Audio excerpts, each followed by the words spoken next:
I remember in university there used to be networking events, and I'd go to them because they say to go to these things, and I would just feel so overwhelmed. I think the reason why I found it uncomfortable was because it was called a networking event. It was never positioned as we're gonna have a lunch or we're gonna have a panel. It was always like, this is a networking event. This is a networking event. And I'm like, I don't know how to do that.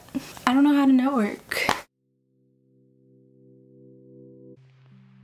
I feel like most of us are in a boat right now where we're either looking for a new job, looking for a job, or looking for an additional job. Today, I'm in an introspective kind of mood, so we're going to be talking about networking, the difference between networking, community, and a tribe. I feel like community feels more like your values are aligned, and sometimes it's just about like proximity to where you live or where you're from, or like your closeness, but I really think it's about like a value system. I feel like tribe to me is like family, but not necessarily like related. You know the ones? Let me look up these definitions and stop talking out of my mind.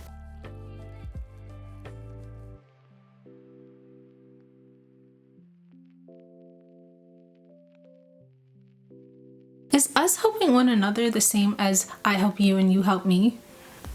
I know this is gonna sound real like semantic. When you say like us helping each other, right? Is that the same thing as I'll help you if you help me? No, I need you guys to answer this, because I feel like reciprocal and transactional are two very different things, and yet sometimes people mistake reciprocity and transactional relationships. And I know this is about career. Well, I mean, if you consider networking only to be about career, but let me know if you think they're the same. This one's more about your values, your goals, like having a common interest. That's what binds you. And now that I think about this, like community could also be like not physically living in the same place, although I think that's what this definition means, but also living in the same place mentally. I was on Clubhouse. I realized that the things I follow on Clubhouse are not a lot of the things that my peers follow. So like I haven't been in any rooms so far that are toxic. Yeah, like if you go into any of these rooms and everyone has like a similar mindset, it feels very communal, even if you're not necessarily in the same spot. Okay, let's see network.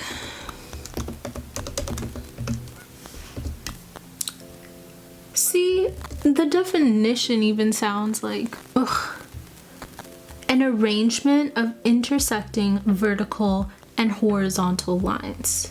A group or system of interconnected people or things. You see, like there's no like emotion. There's no emotional aspect to it. It's just like intersecting lines, and it sounds so like rigid. Am I wrong? It sounds very stiff, very old, very archaic. I'm probably thinking way too much into this, but let me know your thoughts. I never wanted anyone to think that I was reaching out to them solely because I wanted something from them, or because I hope that they do something for me in the future. Like, I reach out to people because I genuinely like what they do or am interested, you know? So I think grappling with that is also something that I'm trying to unpack and like figure out. But What I've realized from reading this book is that wanting something from someone, be it information, a connection, a job, it's not a bad thing. It's your approach in reaching out to people. Letting go of your ego and feeling like you deserve a response, or letting go of your fear of saying the things that you do or the things that you're interested in or the things that you love out of like not feeling good enough, you know? I feel like both things are important, but wanting better is not a bad thing, and reaching out to people to try and tap into different levels is also not a bad thing. You see value in them, and if you see value in yourself, then you'll be able to approach these conversations with a lot more confidence and just a lot more, I don't know, it'll feel less awkward. I think what makes it really awkward is when you feel like you have nothing to offer. I'm really curious, as always, if networking is super easy for you, like it's just like a social game, you love it, if it makes you super uncomfortable, if you're in the process right now of trying to network and how it's going. I really want to have a conversation. Write them in the comments. Just like let's chat about it, because the job hunt is so real right now and we gotta help each other out. It's weird because I guess like growing up, I mean, I can only talk for myself, but like I would see independent, like very self-sufficient, very independent. They're going to use the toolbox and prop something up. They're gonna work. That's all I've ever known. That's all I've ever seen. And I think you get this weird perception that like they never ask for help. They just figure it out. I think that there's definitely an element of like wanting to figure things out on your own and like getting that satisfaction of figuring it out on your own, but having relationships that are genuine and that are helpful to your overall growth is super important. But I think sometimes in being self-sufficient, you forget that there are people who you know who want to help you. I think sometimes we forget that. We think there are people who you know right now who are in your network or in your tribe and they want to help you right now, you know? If you ask, if you clarify what you need help with and just ask, you know? So if you're struggling with networking, trust me, it's uncomfortable.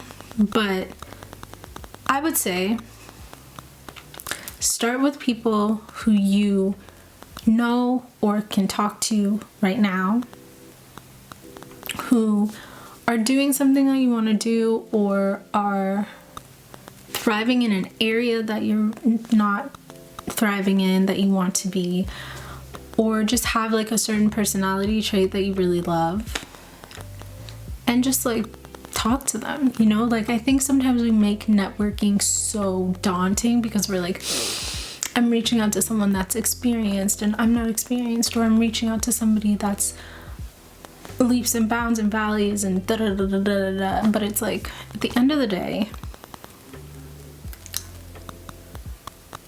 everybody has been inexperienced at one point, and through time, through dedication, through hard work, through asking people for help, they have become more experienced and then more experienced.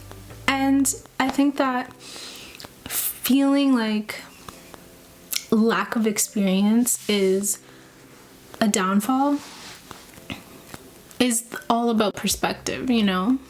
So if networking feels weird because you're not confident, then you know that that's what you got to work on. Figuring out ways to build your confidence, be it getting a skill is that you don't have like tangible proof of the work that you do. So then you have to make work on the thing that you're interested in, or have metrics that show what you can do. Maybe the fear is after you connect at that networking event or at that thing, following up. Maybe that's what makes you uncomfortable. Maybe it's rejection. Maybe it's if you reach out and they don't get back to you, then you're like, never doing that again. Or maybe it's just not having anything to present, not having a value proposition. Like, figure out basically like what specifically makes you uncomfortable and then work on that. You know, I love to share podcasts, books. I love to do these weird movements. I basically like to give you resources or things that have helped me in some way, shape, or form. Something that I was listening to recently was Hindsight's podcast. They're really good. They're like usually like short snippets, maybe like 5 to 10 minutes, and it's just motivational, and he just has a really nice energy and aura, so it's really relaxing too. I'm not sure, like, don't quote me on this episode name, but if I'm wrong, I will definitely link the correct one in the description box. But he has one episode called Masked Opportunity, and he's basically just talking about how uncertainty is really just masked opportunity if you change your perspective. And I loved that. I would highly recommend, if you're looking for some motivation, some like super quick, not cute, they're not cute. I always use that word when it doesn't need to be there, but like super short, motivational, calming, uplifting content, I would check out the Hindsight podcast. I think as a tab task this week, I'm going to think about those 3 categories: my network, my community, and my tribe, and see who fits into what categories or who crosses over, and my definition of those 3 words, and how it's impacting the way that I'm moving, the choices I'm making. Yeah, so maybe you want to try that out. I love a pen and paper moment, so I'm probably going to do this like in journal form or writing, but you can think about it if you like to store information up in your head. I personally like to, or need to, get it out. But yeah, I think that's kind of interesting, right? And definitely pick up, I'm like, pick up this book as if things are open. Definitely go read, if you're into those kind of books, Never Eat Alone, because I'm halfway through and it's putting a lot of things into perspective.